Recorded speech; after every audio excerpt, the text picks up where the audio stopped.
அதிகாரம் அதனுடைய 4வது வசனத்திலிருந்து வாசிப்போம். அப்பொழுது யோசேப்பும் தான்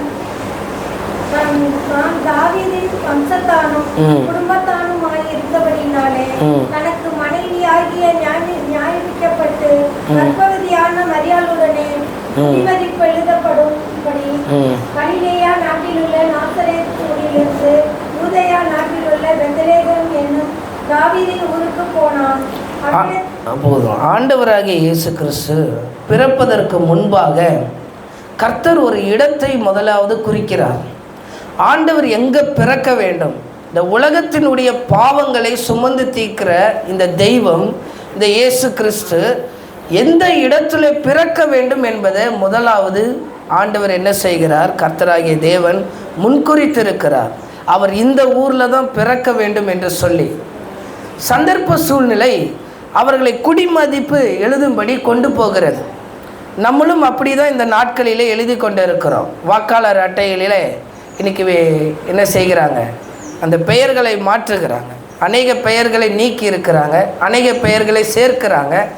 இப்படி ஒரு குடிமதிப்பு எழுதுவதற்காக இயேசுனுடைய தாயும் இயேசுனுடைய தகப்பனும் என்ன செய்கிறாங்க? பெத்லெகேம் என்கிற ஒரு ஊரில் போகிறதுக்கு ஆண்டவர் முன்னாடியே முன்குறித்து வச்சிருக்கிறார். இதில் ஒரு சந்தர்ப்பம் வாசிக்கும்போது பார்க்குறோம். குடிமதிப்பு எழுதுவதற்காக ரேஷன் கார்டில் பேர் சேர்க்கப்படுவதற்காக போனாங்க. போன இடத்துல தான் அவங்க மரியாளுக்கு பிரசவ காலம் நேரிடுகிறது. ஆண்டவர் இயேசு கிறிஸ்து எந்த ஊரில் பிறக்க வேண்டும் என்று சொல்லி அந்த ஊரை முன்குறித்திருக்கிறார். நீங்கள் எந்த ஊரில் பிறக்கணும், எந்த ஊரில் இருக்க வேண்டும் என்று நீங்கள் நினைத்தது அல்ல, தேவன் முன்குறித்து வைத்திருக்கிறது.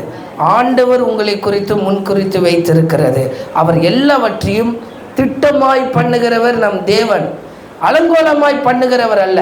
இந்த பெத்லெகேமிலே பிறக்க வேண்டும் என்று சொல்லி முன்னாடியே ஆண்டவர் முன்குறித்து வைத்து விட்டார். இந்த பழைய ஏற்பாடு முழுவதும் அநேக தீர்க்கதரிசிகள் மூலியமாய் சொல்லப்பட்டு கொண்டு இருந்தது. ஆனால் கர்த்தர் இந்த பெத்லெகேமிலே அவர் பிறப்பதற்கு ஆண்டவர் உதவி செய்தார். இந்த பெத்லெகேம் என்கிற பெயருக்கு அர்த்தம் அப்பத்தின் வீடு, அதாவது வசனத்தின் வீடு என்ற அர்த்தம். இன்றைக்கு இந்த சபையை இயேசு பிறப்பின் நற்செய்தியை கேட்டு இயேசுவின் பிறப்பினுடைய இந்த நல்ல நாள் அதுவுமாய் வந்திருக்கிற தேவ ஜனங்களுக்கு கர்த்தர் சொல்லுகிற காரியம், இந்த சபை ஒரு பெத்லெகேம். இந்த பெத்லெகேமிலே ஆண்டவராகிய இயேசு கிறிஸ்து பிறந்திருக்கிறார், பிறந்து எழுந்திருக்கிறார். அதை அறிந்து கொள்வதற்காக கர்த்தர் இந்த கிறிஸ்மஸ் நாட்கள் அதுவுமாய் ஆண்டவர் உங்கள் அனைவரையும் கொண்டு வந்திருக்கிறார். இது இந்த சபையிலே 3வது கிறிஸ்மஸை கொண்டாடுகிறோம். நம்ம 2வது கிறிஸ்மஸில் ஜனங்கள் அதிகமாய் கிடையாது. ஆனால் இன்றைக்கு அநேகர் வந்து ஆண்டவராகிய பிறப்பின் நற்செய்தியை கேட்பதற்கு கர்த்தர் முன்குறித்திருக்கிறார். அதே போல ஆண்டவராகிய இயேசு கிறிஸ்து அவருடைய பிறப்பை பார்க்குவதற்காக நீங்கள் வந்திருக்கிறீர்கள். இந்த இடத்தை ஆண்டவர் பெத்லெகேமாய் இந்த கொளத்தூர் மாம்பாக்கம் பகுதியிலே ஆண்டவராகிய இயேசு கிறிஸ்து இந்த சபையிலே பிறந்திருக்கிறார். இங்கே ஒரு யோசேப்பாய் மரியாளாய் ஏதோ ஒரு காரியத்திற்காக இந்த இடத்திற்கு நீங்கள் வந்திருக்கலாம். கர்த்தர் எங்களை ஒரு தரிசனத்தோடு கொண்டு வந்திருக்கிறார். உங்களை என்ன நோக்கமாய் இந்த ஊருக்கோ இந்த பகுதிக்கோ கொண்டு வந்திருக்கிறார் என்பது தெரியாது. ஆனால் கொண்டு வந்த உங்களுக்கு பெத்லெகேம் என்னும் ஊரினிலே இந்த சபையிலே ஆண்டவராகிய இயேசு கிறிஸ்து இன்றைக்கு இந்த இடத்துல பிறந்திருக்கிறார். இதை முழுவதுமாய் விசுவாசியுங்கள். இந்த ஊர் எப்படிப்பட்டது என்றால், இந்த ஊர்ல தான் ஒரு ராஜாவை அபிஷேகம் பண்ணினாங்க. தாவீது என்கிற ஊர் என்று ஏன் பேர் வந்ததுன்னா, இந்த ஊரில் தான் தாவீது என்கிற ஒரு வாலிபனை ராஜாவாய் அபிஷேகம் பண்ணாங்க. இந்த பெத்லெகேம் ஒரு அபிஷேகம் பண்ணப்பட்ட ஒரு இடத்திற்கு அடையாளமாக இருக்கிறது. இதே பெத்லெகேம் ஊரில் தான் ரூத்துக்கும் போவாஸ்க்கும் என்கிற வேதத்தில் இருக்கிற ஒரு நபர்களுக்கு திருமணமானது. சந்ததி உருவாக்குற ஒரு இடம். ஜனங்கள் பெருகுகிற ஒரு இடம் என்று சொல்லலாம். முதலாவது அபிஷேகம் பண்ணப்பட்ட ஒரு இடம் பெத்லகேம் என்றால். ரெண்டாவது அது எப்படிப்பட்ட இடம்? சந்ததி உருவாக்குகிற ஒரு இடம். மூன்றாவது மீகா தீர்க்கதரிசி சொல்லுகிறார், இந்த இடத்துல ஒரு மேசியா தோன்றுவார், இந்த பெத்லகேமிலே ஒரு மேசியா தோன்றுவார் என்று சொல்லி யூதா அங்க மீகா தீர்க்கதரிசி மூலமாய் சொல்லுகிறான். அப்படி என்றால் இந்த பெத்லகேம் ஆகிய இந்த சபை தீர்க்க தரிசனம் உள்ள ஒரு சபையாய் ஆண்டவர் உங்களுக்கு தந்திருக்கிறார். மேசியா இயேசு வெளிப்படுகிற ஒரு சபையாய் ஆண்டவர் தந்திருக்கிறார். இதில் நான் வெளிப்படுகிறதல்ல, மற்றவர்கள் வெளிப்படுகிறதில்ல, ஆண்டவராகிய இயேசு கிறிஸ்து மாத்திரம் இந்த சபையில் வெளிப்படுகிறவராய் இருப்பார். அப்படிப்பட்ட ஒரு இடமாய் இந்த இடத்தை தந்திருக்கிறார். இந்த பெத்லகேம் ஆகிய இந்த சபையிலே இயேசு பிறந்திருக்கிற இந்த நல்ல நாள் அதுவுமாய் கர்த்தர் உங்களை அபிஷேகம் பண்ணி உயர்த்துகிற ஒரு இடமாகவும், ஆமென், தீர்க்க தரிசனங்கள் நிறைவேறப்படுகிற தீர்க்க தரிசனம் வார்த்தைகள் உங்களுக்கு கொடுக்கப்படுகிற ஒரு இடமாகவும், இயேசு கிறிஸ்து வெளிப்படுகிற ஒரு இடமாகவும், அது மாத்திரமல்ல சந்ததிகள் பெருகுகிற ஒரு இடம், ஆசீர்வாதங்கள் பெருகுகிற ஒரு இடமாய் கர்த்தர் இந்த வருட துவக்கத்தில் ஆண்டவர் இதை நிர்ணயித்து கொடுத்திருக்கிறார். அதனால தான் வருடத்தின் இறுதியிலே இந்த கிறிஸ்துமஸ் நாள் அதுவுமாய் இந்த சபையை கர்த்தர் பெத்லகேம் என்று சொல்லுகிறார். இப்ப யோசேப்பும் மரியாளும் குழந்தையை வயிற்றுல சுமந்து கொண்டு குடிமதிப்பு எழுதுவதற்காக வந்த அந்த இடத்திலே அவர்களுக்கு பிரசவ காலம் நேரிட்டது போல இந்த காலை வேளையிலே உங்களுக்கு ஆண்டவர் எந்த காரியத்தை செய்திருந்தாலும், ஆமென், நீங்க எந்த ஒரு காரியத்தை சுமந்து கொண்டு வந்திருந்தாலும் இந்த இடத்திலே இந்த பெத்லகேமிலே ஆண்டவர் உங்களுக்கு ஒரு நன்மையை வைத்திருக்கிறார் என்பதிலே சந்தேகம் இல்லை. ஆமென். இந்த மீகா தீர்க்கதரிசி சொல்லுகிறார், இங்கே ஒரு மேசியா தோன்றுவார் என்று சொல்லி. ஆமென். கர்த்தர் இதை பெத்லகேம் என்று சொல்லுவார் என்றால் இந்த இடத்துல ஒரு மேசியா உங்களுக்கு தோன்றுவார், இந்த இடத்துல ஒரு இயேசு கிறிஸ்து உங்களுக்கு தோன்றுவார். இந்த இடம் ஒரு கூடாரம் போல சாதாரணமான ஒரு சின்ன இடமா இருக்கலாம். இடத்தை வைத்து மதிப்பல்ல. இயேசு பிறந்தது ஒரு மாட்டு தொழுவம் தான். இடம் ஒரு பெரிய காரியம் அல்ல. இயேசு எங்கே இருக்கிறார் அதுதான் முக்கியம்.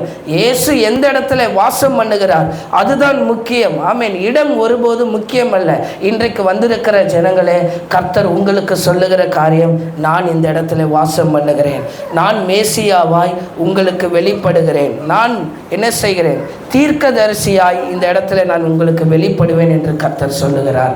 அது மாத்திரமல்ல, தீர்க்க தரிசனம் வெளிப்படுகிற ஒரு இடம், தீர்க்க தரிசன வார்த்தைகள் உங்களுக்கு உண்டாகுகிற ஒரு இடம், சந்ததிகள் பெருகுகிற ஒரு இடம். அப்படி என்றால் அநேக ஆசீர்வாதத்தினால உங்களை பெருக வைக்கிற ஒரு இடம், அநேக விதமான காரியங்களிலே உங்களை பெருக வைக்கிற ஒரு இடம், உங்களுடைய குழப்பங்களுக்கு பதில் தருகிற ஒரு இடமாய் இந்த இடத்தை ஆண்டவர் ஆசீர்வதித்து மாற்றி கொடுப்பார். ராஜரீக அபிஷேகம் பண்ணுகிற ஒரு இடம்.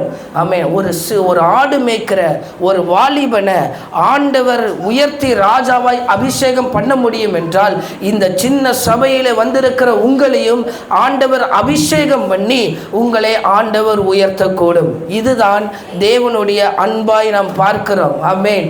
இவ்வளவாய் அவர் என்ன செய்திருக்கிறார்? அன்பு கூர்ந்திருக்கிறார். இப்படிதான் இந்த இயேசு கிறிஸ்துவை ஆண்டவர் கொடுத்திருக்கிறார். ஆமென். இந்த கடவுள், இந்த ஜனங்கள் எல்லாம் பாவம் செய்தாங்க, இந்த பாவங்களை மன்னிப்பதற்காக ஒரு மனுஷனை அனுப்ப வேண்டும் என்று சொல்லி அந்த இயேசு கிறிஸ்துவை இந்த பெத்லகேம் என்னும் ஊரினிலே அவர் பிறக்க வைத்தார். அதே போல இந்த காலை வேளையில் இந்த சபையிலும் சரி, இந்த பகுதியிலும் சரி, இயேசு பிறப்பதற்காக, இயேசுவின் பிறப்பின் நற்செய்தி இந்த காலை வேளையில் உங்களுக்குள்ளே வருகிறது. இந்த குளத்தூர் பகுதியிலே இயேசுவை தந்திருக்கிறார். நினைத்து பாருங்கள், ஒரு தெய்வம் பிறக்கிறது, அந்த தெய்வம் பிறந்தா எப்படி இருந்திருக்கணும்? ஒரு ராஜாவுடைய குழந்தை பிறந்தா சாதாரணமாக இருக்குமா?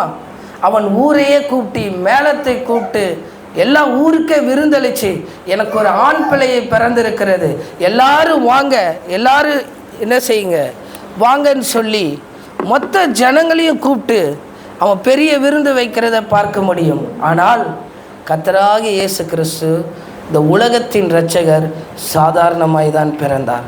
இன்றைக்கு நல்ல உடைகளை உதைத்து நம்ம வரலாம். இன்றைக்கி உலகம் முழுவதும் அநேக செலவுகளை பண்ணி என்னென்னமோ பண்ணி இந்த கிறிஸ்மஸை கொண்டாடலாம். ஆனால் அந்த ஆடம்பரத்தில் இல்லை, உள்ளத்தில் ஆண்டவர் இருக்கிறார். ஆமென். உள்ளத்தில் தான் ஆண்டவர் வாசம் பண்ணுகிறார். அந்த இரட்சகர் இந்த காலை வேளையில் அந்த தெய்வம் எப்படி இந்த ஜனங்களுடைய பாவங்களை மன்னிப்பதற்காக பெத்லகேமில் பிறந்தாரோ, இந்த காலை வேளையில் இந்த சபையிலே பிறந்து உங்களுடைய பாவங்களையும் குற்றங்களையும் அக்கிரமங்களையும் மன்னித்து உங்களை நித்தியமான வாழ்க்கைக்குள்ள அவர் கொண்டு போவதற்காக இயேசு இந்த காலை வேளையில் பிறந்திருக்கிறார். ஆமென், அல்லேலூயா. ஒரு ஆடு மேய்க்கிற ஒரு வாலிபனை ஆண்டவர் உயர்த்துகிறார் இந்த இடத்துல. இன்றைக்கு இங்கே வந்திருக்கிற சாதாரணமான நம்மளை ஆண்டவர்னால் உயர்த்த முடியும். நம்மளுடைய பலத்தினால் அல்ல, நம்மளுடைய பராக்கிரமத்தினால் அல்ல, கர்த்தரால் மாத்திரம்தான் நம்மளை உயர்த்த முடியும். அந்த இயேசு கிறிஸ்து இந்த காலை வேளையில் நம்மளோடு கூட இடைப்பட்டு கொண்டு இருக்கிறவராக இருக்கிறார். 2வது அதிகாரம், அதே அதிகாரத்தில் 6வது வசனத்தை வாசிப்போம். லூக்கா எழுதின சுவிசேஷம் 2வது அதிகாரம் 6வது வசனத்தை வாசிப்போம். அவ்விடத்திலே அவர்கள் இருக்கையில் போதும், அவளுக்கு பிரசவ காலம் நேரிட்டது. எவ்விடத்திலே? பெத்லகேம் என்னும் ஊரினிலே. இந்த பெத்லகேமை பற்றி சொன்னேன். இப்போ இந்த சபையிலே இவ்விடத்திலே நீங்கள் இருக்கையிலே ஒரு பிரசவ காலம் நேரிடுகிறது. இந்த இடத்துல வந்திருக்கிறீர்களே, உங்களுக்கு ஒரு பிரசவ காலம் நேரிடுகிறது. இவ்விடத்தில் இருக்கும் பொழுது, ஆமென், இந்த சபையில் நீங்கள் இருக்கும் பொழுது பிரசவ காலம் நேரிடுகிறது. பிரசவம் என்ன? வெளிப்படுகிற காலம். குழந்தை வெளிப்பட போகிறது. ஒரு குழந்தை பிறக்க போகிறது. இந்த சபைக்குள்ளே வந்திருக்கிற உங்களுடைய வாழ்க்கையில் கர்த்தர் சொல்லுகிற காரியம், கர்த்தர் உங்களோடு கூட வெளிப்படுவார். ஆண்டவர் உங்களோடு கூட என்ன செய்வார்? வெளிப்படுகிறது மாத்திரமல்ல, ஆண்டவர் ஒரு நல்ல காரியத்தை உங்களுக்கு பிறக்க வைக்க போகிறார். இந்த காலை வேளையில கர்த்தர் உங்களுக்கு சொல்லுகிற காரியம், நல்ல வாழ்க்கையை நான் உனக்கு பிறக்க வைப்பேன். இவ்விடத்தில் அவள் வருகையில் அவளுக்கு பிரசவ காலம் நேரிட்டது போல இந்த இடத்திலே இந்த சபையிலே வந்திருக்கிற உங்களுக்கு பிரசவ காலம் நேரிடுகிறது போல நல்ல காலத்தை பிறப்பதற்காக ஆண்டவராகிய இயேசு கிறிஸ்து உங்களுக்கு வாழ்க்கையை கொண்டு வந்து கொடுத்திருக்கிறார். இந்த காலை வேளையில் ஆண்டவரே, என் வாழ்க்கையில் நல்ல காரியம் இந்த சபையிலிருந்து பிறக்க போகிறது. இதை நம்பி விசுவாசத்தோடு போடுங்க. இந்த சபையில் நல்ல காரியம் உங்களுக்கு பிறக்கும். ஆமென். ஒரு இதே மாதிரி கோட் போட்டுட்டு ஒருத்தர் என்ன செய்வான்? இது அடிச்சுக்கிட்டே வருவான், நல்ல காலம் பிறக்குது, நல்ல காலம் பிறக்குது. நானும் அதையே சொல்கிறேன். அதனால் என்ன அதுன்னு நினச்சிடாதீங்க.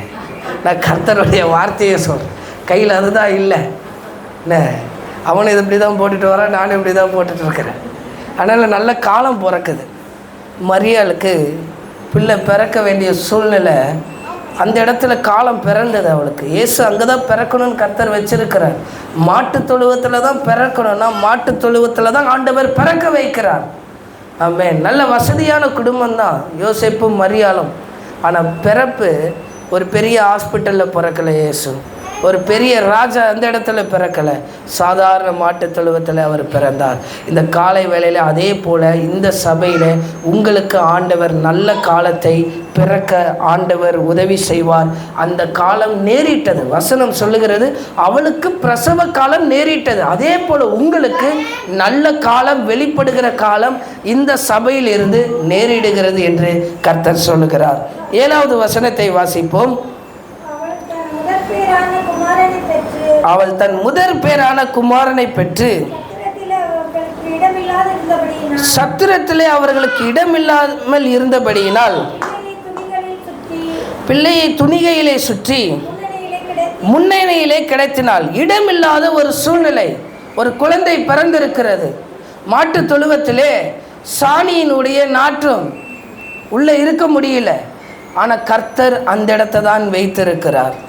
இந்த பெரிய மேசியா, ஒரு பெரிய தெய்வம், நம்ம வாழ்க்கையை மாற்றப்போகிற இயேசு கிறிஸ்துவனுடைய பிறப்பை பாருங்கள். இடமில்லாத ஒரு சூழ்நிலை, அற்பமான ஒரு ஆரம்பம் இயேசு கிறிஸ்துவுக்கு. இன்னைக்கு நம்மளுடைய வாழ்க்கையிலும் ஒரு அற்பமான ஆரம்பமாய் இருக்கலாம், ஆனால் முடிவு சம்பூர்ணமாய் கர்த்தர் மாற்றி கொடுப்பார். அந்த விசுவாசம்தான் எங்களுக்குள்ளே இருக்கிறது. அந்த விசுவாசத்தை தான் கர்த்தர் இந்த காலை வேளையிலே உங்களுக்கும் சொல்லுகிறார். அற்பமான ஒரு ஆரம்பம், ஆண்டவராகிய இயேசு கிறிஸ்துவுக்கே பிறப்புக்கு ஒரு அற்பமான ஆரம்பம் இருக்கும் என்றால், தேவ ஜனங்களே, உங்களுக்கும் அப்படிப்பட்ட அற்பமான ஆரம்பத்தை கர்த்தர் அனுமதித்திருக்கிறார்.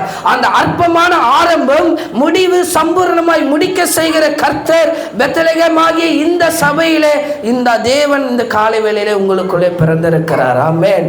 அற்பமான ஆரம்பமாக இருக்கலாம். ஆமென். ஆனால் அசட்டை பண்ண வேண்டாம் என்று வசனம் சொல்லி இருக்கிறது. இதுவரை ஏன் என்று கேள்வி நாங்கள் கேட்டது கிடையாது. எந்த சூழ்நிலையிலும் ஆண்டவரே எங்கள் வாழ்க்கையில் ஏன் இப்படி செஞ்சீங்கன்னு சொல்லி நாங்கள் ஒருபோதும் கேட்டது கிடையாது. அற்பமான ஆரம்பம், இயேசு கிறிஸ்துவினுடைய துவக்கம் ஒரு அற்பமான ஒரு ஆரம்பம். ஆனால் முடிவு நம்மளுடைய பாவங்களை போக்குகிற அளவுக்கு சம்பூர்ணமாய் முடித்து சிலுவையில் வெற்றி சிறந்த இயேசு இந்த காலை வேளையில் உன் வாழ்க்கை ஒரு அற்பமான ஆரம்பமாக இருக்கலாம். இந்த சபை ஒரு அற்பமான ஆரம்பமாக இருக்கலாம். தொழில் ஒரு அற்பமான ஆரம்பமாக இருக்கலாம். வேலை ஒரு அற்பமான ஆரம்பமாக இருக்கலாம். ஆனால் முடிவை கர்த்தர் சம்பூர்ணமாய் முடிக்க செய்வார். இடமில்லாத ஒரு சூழ்நிலையை பார்க்கிறோம். இடமில்லாத வசதி இல்லாத ஒரு சூழ்நிலை. எல்லா இடத்திலும் நம்மளால் வசதியாக இருக்க முடியாது. வசதி இல்லாத ஒரு சூழ்நிலையை பார்க்கிறோம். அந்த வசதி இல்லாத சூழ்நிலை இந்த காலை வேளையில் உங்களுக்கு கர்த்தர் வசதியாய் மாற்றி கொடுப்பார். ஆமென். இருக்க இடம் இல்லாமல் இந்த பனி காலத்தில் அந்த குழந்தையை ஒரு துணியில் சுற்றி வைத்திருந்தது போல இந்த காலை வேளையில் இந்த பனி காலத்தில் நம்மளும் ஒரு ஓரமாக ஏதோ ஒரு வாழ்க்கையை வாழ்ந்து கொண்டு ஏதோ துணியில் சுற்றினது போல என் வாழ்க்கை ரொட்டீனான அந்த சுற்றினது என்ற வசனம் இருக்கிறது அல்லவா? குழந்தையை முன்னணியிலே சுற்றி இருக்கிறாங்க. அதே போல் நம்மளுடைய வாழ்க்கை எப்படி இருக்குது? சுற்றி சுற்றி ஒரே காரியம்தான் செய்கிறோம். காலையில் எழும்புகிறோம், வேலைகளை செய்கிறோம், அடுத்த காரியங்களை சிந்திக்கிறோம். இப்படியே ஓடிக்கொண்டு இருக்கிற வாழ்க்கை. இப்படி முன்னணியில் கிடக்கிற நம்மளுடைய வாழ்க்கையை சுற்றி துணியை போல சுற்றி இருக்கிற நம்மளுடைய வாழ்க்கையை ஆண்டவராகிய இயேசு கிறிஸ்து அற்பமான ஆரம்பத்தை மாற்றுவார். ஆமென். இந்த விசுவாச வார்த்தையோடு நீங்கள் கடந்து போங்கள். கர்த்தர் உங்களோடு கூட இடைப்படுவாராக. 8வது வசனத்தை வாசிப்போம். 8வது வசனம். அப்பொழுது அந்த நாட்டிலே மேய்ப்பர்கள் வயல்வெளியிலே தங்கி ராத்திரியிலே தங்கள் மந்தையை காத்து கொண்டிருந்தார்கள். நல்லா பாருங்க, மேய்ப்பர்கள் வயல்வெளியிலே தங்கி மந்தையை பார்த்து கொண்டு இருக்கிறாங்க அந்த இடத்துல, அதுவும் ராத்திரியில். இன்றைக்கு கர்த்தர் உங்களை ஒரு மேய்ப்பராய் வைத்திருப்பார் என்றால் நீங்கள் ஒரு மேய்ப்பராய் இருக்கிறீர்கள், உங்கள் குடும்பத்தை நடத்துகிறவர்களாய் இருக்கிறீர்கள். ஆமென். நீங்கள் இந்த சபையை மேய்த்து காத்து கொண்டிருங்கள். கர்த்தர் உங்களுக்கு வெளிப்படுகிறவராய் இருப்பார். மந்தையை காத்து கொண்டு இருப்பார்கள். சபையிலே வந்திருக்கிற நீங்கள் இந்த சபையை காத்து கொண்டு இருங்கள். இந்த சபை ஊழியத்தை காத்து கொண்டிருங்கள். தேவனுடைய வார்த்தையை காத்து கொண்டிருங்கள். மேய்ப்பர்கள் அந்த இரவு வேளையில் ஆடு எதுவும் திசை மாறிடக்கூடாது சொல்லி, தான் ஆடு எங்கேயும் போயிடக்கூடாது சொல்லி ராத்திரியிலே கண் விழித்து பாதுகாத்து கொண்டு இருந்தாங்க. எவ்வளோ ஒரு கரிசனை அந்த மேய்ப்பனுக்கு. அதே போல் இந்த சபையில் வந்திருக்கிற நீங்களும் இந்த சபையை குறித்து ஒரு கரிசனை, இந்த சபையை குறித்து அந்த மந்தையை காத்து கொள்ளணும். இங்கே இருக்கிற சிறு பிள்ளைகளை காத்து கொள்ளணும். ஆமென். ஒவ்வொரு வாரமும் நீங்கள் சிறு பிள்ளைகளை காத்து கொண்டு தான் இருக்கிறீங்க. நான் அதை பார்த்துக்கிட்டு தான் இருக்கிறேன். அதை பிடிச்சது அது அங்கே போயிட போகிறாங்க. அதுபோல் சபையை நீங்கள் காத்து கொண்டு இருக்கணும். அவங்க ராத்திரியில் காத்து கொண்டு இருந்தாங்க. என் சபைக்கு என்ன ஆகும்? மழை பெஞ்சா நமக்கு என்ன கவலை? நம்ம ஞாயிற்றுக்கிழமை தானே வரோம், நாங்கள் தினைக்கும் வரணுமே, எங்களுக்கு கவலை இல்லை. மழை பெஞ்சால் அவ்வளோ கஷ்டமாக இருக்கும் சபைக்குள்ளே வருவதற்கு. உங்களுக்கும் அது ரொம்ப சிரமமாக இருக்கும். காத்து கொண்டு இருக்கணும். நம்ம மந்தையை காத்து கொண்டு இருக்கணும். நம்ம சபையை காத்து கொண்டு இருக்கணும். சபையில் கடந்த நாள் முழுவதும் ராப்பகலாய் வேலை செய்து கொண்டு இருந்தோம். மந்தையை காக்கிறோம். சபை நல்லா வரணும்னு சொல்லி, சபை வேலைகள் எல்லாம் முடியணும்னு சொல்லி காக்கிறோம். சமீப நாட்களில் நிறைய பேர் எல்லாத்தையும் கொடுத்து உதவி செஞ்சீங்க. பாஸ்டர் இது செய்யலாம், பிள்ளைகளுக்கு இது கொடுக்கலாம், இதை பண்ணலாம், அது பண்ணலாம். இப்படி இது போல் இந்த மந்தையை காத்து கொண்டு இருக்கிற உங்களுக்கு தான் ஆண்டவர் வெளிப்படுகிறார். ஆமென். அவர் ராத்திரியிலே கர்த்தருடைய தூதன் அந்த மெய்ப்பனுக்கு வெளிப்படுகிறார். பாருங்கள், எவ்வளோ பேர் ராத்திரியில் இருக்கிறாங்க, யாருக்கு வெளிப்படலை? காத்து கொண்டு இருக்கிறவர்களுக்கு ஆண்டவர் வெளிப்படுகிறார். நீங்கள் சபையை காத்து கொண்டு இருங்க, கர்த்தருடைய வசனத்தை காத்து கொண்டு இருங்க, இந்த ஊழியங்களை காத்து கொண்டு இருங்க. ஆண்டவர் தேவ தூதரை போல உங்களுக்கு ஆண்டவர் வெளிப்படுவார். அவர் வெளிப்பட்டு என்ன சொல்லுகிறார் என்பதை பாருங்கள். ஆமென். 9வது வசனத்தை வாசிப்போம். அவ்வேளையில் கர்த்தருடைய தூதன் அவர்களிடத்தில் வந்து நின்றான். கர்த்தருடைய மகிமை அவர்களை சுற்றிலும் பிரகாசித்தது. அவர்கள் மிகவும் பயந்தார்கள். அடுத்த வசனம். தேவதூதன் அவர்களை நோக்கி, பயப்படாதிருங்கள், இதோ எல்லா ஜனத்துக்கும் மிகுந்த சந்தோஷத்தை உண்டாக்கும் நற்செய்தியை நான் உங்களுக்கு அறிவிக்கிறேன், பயப்படாதிருங்கள் என்று சொல்லுகிறார். ராத்திரியில் திடீர்னு ஒரு வெளிச்சம் வந்த உடனே அவங்களால பயம் வந்துருச்சு. நம்மளுடைய வாழ்க்கையிலும் திடீர்னு ஆண்டவர் உங்களுக்கு ஒரு வெளிச்சத்தை கொடுப்பார், அதை கண்டு பயப்படாதீர்கள். திடீர்னு ஆண்டவர் உங்களுக்கு ஒரு காரியத்தை செய்வார், அதை கண்டு பயப்படாதீர்கள். எந்த காரியத்தை குறித்து பயப்படாதீர்கள். ஆண்டவர் வெளிப்பட்டு உங்களுக்கு சொல்லுகிற காரியம், இதோ எல்லா ஜனத்துக்கும் மிகுந்த சந்தோஷத்தை உண்டாக்கும் நற்செய்தியை உங்களுக்கு அறிவிக்கிறேன். இந்த சபையில் கர்த்தர் இந்த காலை வேளையில் உங்களுக்கு சொல்லுகிறது, எல்லா ஜனத்துக்கும் நற்செய்தி உண்டு பண்ணுகிற செய்தியை உனக்கு சொல்லுகிறேன். இதுக்கு மேலே உங்கள் வாழ்க்கையில் என்ன வேணும்? ஒரு நல்ல செய்தியை ஆண்டவர் சொல்லுகிறார். ஆமென். என்ன சொல்லுகிறார் என்று அடுத்த வசனம். இன்று கர்த்தராகிய கிறிஸ்து என்னும் இரட்சகர் உங்களுக்கு தாவீதின் ஊரிலே இன்றைக்கு பிறந்திருக்கிறார். இந்த சபையில் ஆண்டவர் பிறந்திருக்கிறார். இதான் உங்களுக்கு கொடுக்கப்பட்டிருக்கிற நற்செய்தி. நினைத்து பாருங்கள், உங்களுடைய சொந்த ஊர் எது? உங்களுடைய சொந்த நிலங்கள் எது? உங்களுடைய சொந்த வீடுகள் எது? நீங்கள் எந்த ஊரை சார்ந்தவர்கள்? எந்த தேசத்தை சார்ந்தவர்கள்? ஆனால் ஆண்டவர் ஏன் இந்த சபைக்கு உங்களை கொண்டு வந்திருக்க வேண்டும்? இதோ கர்த்தராகிய ஆண்டவர் சொல்லுகிறார், நீங்கள் எங்கேயோ சிதறி போயிருக்கலாம், எங்கேயோ வழி மாறி போயிருக்கலாம், எவ்வளோ பெரிய ஆபத்தில் சிக்கி கொண்டு இருக்கலாம். ஆனால் கர்த்தர் எல்லாவற்றையும் விளக்கி, ஆண்டவர் கர்த்தராக இயேசு கிறிஸ்து பெத்லகேமில் பிறப்பதற்காக கொண்டு வந்தது போல உங்களை ஆண்டவர் கொண்டு வந்து இந்த நாட்களில் உங்களை ஆசீர்வதித்து கர்த்தர் சொல்லுகிற காரியம், இதோ நற்செய்தியை உங்களுக்கு அறிவித்திருக்கிறார். கர்த்தராகிய இயேசு கிறிஸ்து தாவீது என்னும் ஊரினிலே பிறந்தது போல இந்த சபையில் ஆண்டவர் இந்த ஊரில் பிறக்க வைத்திருக்கிறார். தெய்வ ஜனங்களே, தைரியமாய் விசுவாசத்தோடு போங்கள். இயேசு கிறிஸ்து இந்த இடத்துல இருக்கிறார் என்பதை விசுவாசியுங்கள். ஆண்டவர் இந்த இடத்துல எனக்கு சுகத்தை தருவார் என்பதை விசுவாசியுங்கள். ஆண்டவர் எனக்கு நன்மை செய்வார் என்கிறதை இதில் விசுவாசியுங்கள். இந்த இடத்துல இயேசு இருக்கிறார் என்பதை விசுவாசியுங்கள். இவை அனைத்தையும் நீங்கள் விசுவாசித்து இந்த சபையோடு நீங்கள் வந்து ஜெபிக்கிற ஒவ்வொரு காரியத்திற்கும் ஆண்டவர் உங்களுக்கு பதில் தந்து கொண்டிருப்பார். இந்த இடத்தை சாதாரணமாய் நினைக்காதீர்கள். இது தேவன் வாசம் பண்ணுகிற ஒரு ஸ்தலம். இது கர்த்தராகிய ஆண்டவர் வாசம் பண்ணுகிற ஸ்தலம். ஆமென். நாங்கள் எப்பொழுதுமே இங்கே வரும் பொழுது இந்த பிள்ளைகள் இங்கே வருவாங்க, அவங்க இடத்துல ஹிந்தியில் அதை தான் நாங்கள் சொல்லிக்கிட்டே இருப்போம், பகவான் கி ஜாகர், இயேசு மீ ஜாகர் அப்படி சொல்லிக்கிட்டே இருப்போம். இது இயேசுனுடைய வீடு. அவங்க கேட்குறாங்க, அந்த பிள்ளைங்க, ஏன் இங்கே வரீங்க தினைக்குன்னு கேட்குறாங்க. நாங்கள் சொல்லுகிறோம், இது பகவான் கி ஜாகர், இயேசுக்கே ஜாகர், இது இயேசுனுடைய வீடு. அதனால் அவருடைய வீட்டில் நாங்கள் இருந்தால் தான், அவருடைய வீட்டில் நாங்கள் வேலை செஞ்சால் தான் அவர் எங்களை ஆசீர்வதிப்பார், அவருடைய நித்தியமான வீட்டுக்கு நாங்கள் போக முடியும் என்று சொல்லி, அதனால் இந்த இடத்தை ஆண்டவர் உங்களுக்கு பெத்லகேமாய் தந்திருக்கிறார். இந்த பெத்லகேம் அபிஷேகம் பண்ணப்பட்ட ஒரு இடம், சந்ததி உருவாகுகிற ஒரு இடம். இந்த பெத்லகேம் ஆமென் தீர்க்க தரிசனங்கள் வார்த்தைகள் உண்டாகுகிற ஒரு இடம், சமாதானம் தருகிற இடம். இந்த இடத்துல இயேசு இந்த காலை வேளையில் இந்த கொளத்தூர் பகுதியில் பிறந்திருக்கிறார். இந்த தரிசன பட்டணத்திற்குள்ளே கர்த்தரனை கொண்டு வரும்பொழுது இங்கே வந்து என்ன செய்ய போகிறேன் என்பது தெரியாமல் இருந்தது. ஆனால் இங்கே வந்து கர்த்தர் நடத்துகிற ஒவ்வொரு காரியத்தை பார்க்கும் பொழுது ஆண்டவராக இயேசு கிறிஸ்து மெய்யாலுமே இந்த ஸ்தலத்தில் ஆண்டவர் வாசம் பண்ணுகிறார். எவ்வளோ தேவைகள், எவ்வளோ இடுக்கண்கள், எவ்வளோ பிரச்சனைகள், சூழ்நிலைகள் வந்த பொழுதும் எந்த மனுஷர்கிட்டையும் நாங்கள் தெரிவித்தது கிடையாது.